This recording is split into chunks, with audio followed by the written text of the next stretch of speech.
It begins the same way it always does. A crime scene, a victim, a grieving family, community left shaken. Police officers step in, gather evidence, and open a case file. Another tragedy added to the growing pile. But every now and then, when investigators zoom out and look at the bigger picture, something strange happens. They see patterns, details that shouldn't match but do. Similarities in murders that occurred in different cities, sometimes even decades apart.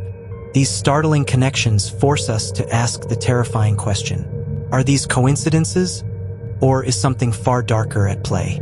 Hit the subscribe button and like this video to help us bring you more chilling true crime stories. Now let's dive into it. It was a rainy October night in 1998 when Margaret Lewis, a 42-year-old schoolteacher in Ohio, was found dead in her kitchen. The scene was bizarre. Her home showed no signs of forced entry, her valuables were untouched, and yet she had been brutally murdered. The only clue left behind was a single playing card, an ace of spades, placed carefully on the counter next to her body.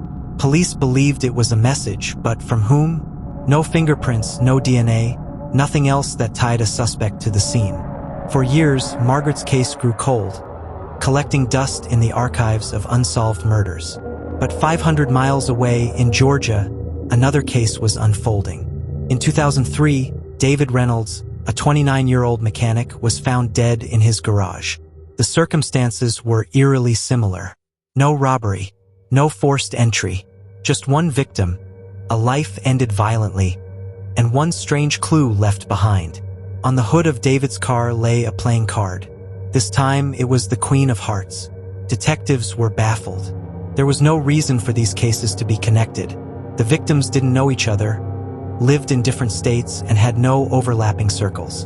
And yet, the calling card was undeniable. The murders remained unsolved. Until years later, a chilling pattern began to take shape.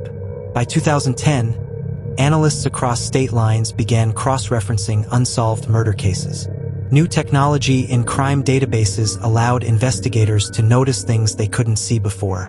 That's when they discovered at least 7 other cases scattered across the country, each one involving a victim murdered under mysterious circumstances, with a playing card left behind. In Texas, a nurse was found in her apartment. The jack of clubs sat on her nightstand. In Illinois, a retired factory worker was found in his living room. A 10 of diamonds was left by the door. In Michigan, a young college student was found in her dorm. The King of Hearts rested on her desk. Different cities, different states, different victims, but the playing cards tied them all together. As news of these startling connections spread, theories multiplied. Some believed it was the work of a serial killer, traveling across states, leaving cards as his signature.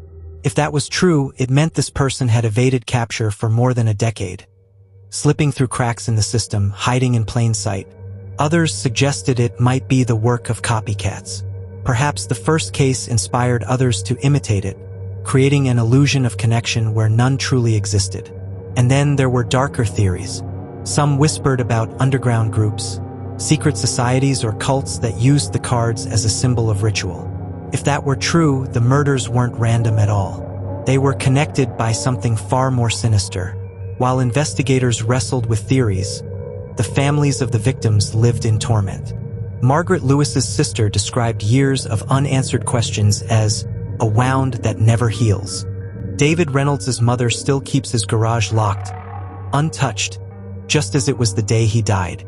And in Michigan, the parents of the college student left her dorm room intact. Every photo, every book, every memory preserved, as though waiting for answers that never came. For these families, the connection between the cases was both a blessing and a curse. A blessing because it meant someone was finally paying attention. A curse because it meant their loved ones might be part of something far bigger, far darker than they ever imagined. In 2015, there was finally a break. A detective in Illinois reviewing the factory worker's murder noticed something buried in the case file, an eyewitness account that had been dismissed at the time. A neighbor reported seeing a man leaving the house late at night.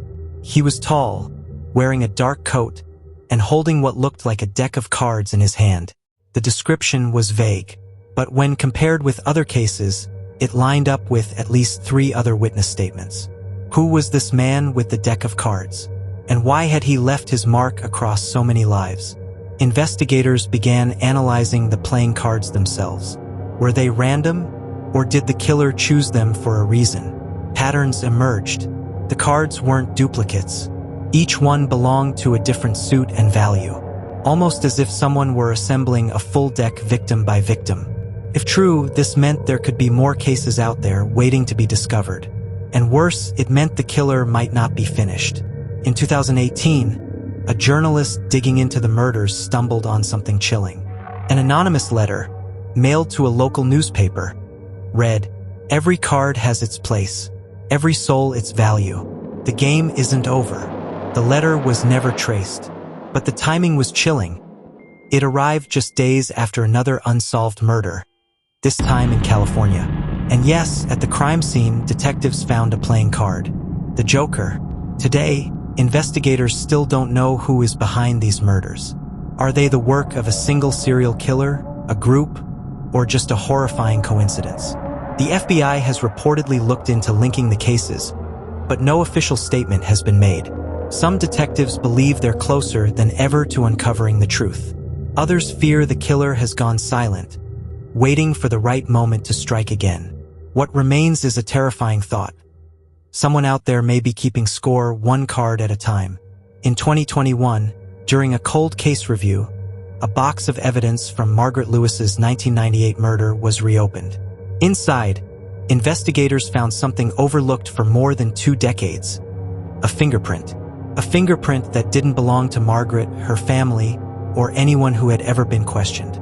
When run through national databases, the fingerprint didn't match anyone on record.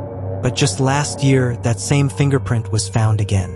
Not in a crime scene file, but on a brand new playing card mailed anonymously to the Ohio Police Department. And written across the card, in smeared ink, were the words, "The deck is not complete." When investigators discovered the fingerprint on the mailed playing card, it reignited a case that had haunted them for decades. The card, marked with the haunting words, "The deck is not complete," was more than just a taunt. It was proof that whoever had started this deadly game back in 1998 was still watching and still playing. The chilling question now was, why come back after all these years? The Ohio police wasted no time. They reached out to the FBI, and soon a multi-state task force was assembled. Detectives who had once worked the original cases came out of retirement. Young analysts pored over dusty files, and for the first time, all the murders were officially connected under one investigation. They called it the Deck of Death. The goal was clear: piece together the killer's game before another card was played. The fingerprint became the center of attention. Although it wasn't in any existing database, forensic experts noticed something unusual. It showed signs of scarring, as if the person's skin had been burned or cut in the past. This narrowed the field. The killer wasn't just anonymous, they were someone who had lived through trauma, maybe even tried to erase their own identity. Meanwhile, analysts dug into the significance of the cards themselves. If the murderer truly was building a deck, they needed to know how many victims were already accounted for, and how many might still be missing. That's when investigators began to uncover more unsolved murders that had slipped under the radar. In Arizona, a hiker was found dead in 2007 with a 7 of spades tucked into her backpack. In Florida, a businessman was murdered in 2012. Police dismissed the playing card found at the scene as a coincidence. Now, it was clear it wasn't. In New York, a taxi driver was discovered in 2019 with a 4 of clubs wedged under his seat. By 2022, the task force had connected at least 14 murders spanning more than 2 decades. Different ages, different walks of life, no obvious connections between victims, except the cards. And then came the discovery that changed everything. In one of the earliest files, the case of David Reynolds, the mechanic from Georgia, a forgotten witness report described seeing a strange man at a diner near the crime scene. The man had been shuffling cards at the counter, flipping them one by one onto the table. The waitress remembered his name because he paid in cash and scribbled it on a napkin as part of a game he claimed he was testing. The name? Elliot Cross. The name had never been followed up at the time, but when investigators searched it now, they found something chilling. There was no official record of anyone named Elliot Cross.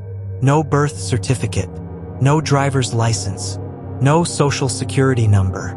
It was as though he didn't exist. As news of the renewed investigation began to spread, families of the victims spoke out. For some, it was the first glimmer of hope they had seen in decades. For others, it reopened wounds they had spent years trying to heal.